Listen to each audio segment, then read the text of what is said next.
Okay, so update din tayo kay Bitoy. So, 1 day time frame. Currently, meron na tayong 30% profit dito. Kasi kung titignan nyo, nag-entry na tayo dito.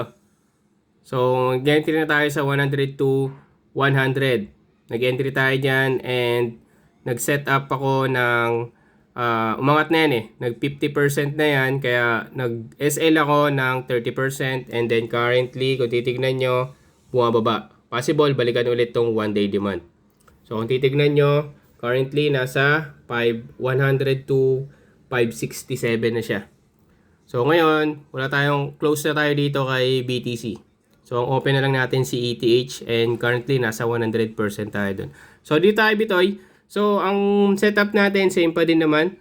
So, once na bumaba yan dito sa 1 day demand natin, doon ulit tayo mag-decide kung ano yung possible na maging entry natin. So, kung possible rejection sa 100 to 100, so maglulong ako doon. Pero kung possible, bumaba ulit dito sa 1 day demand na 100k, 800, so pwede mag-short ako dito.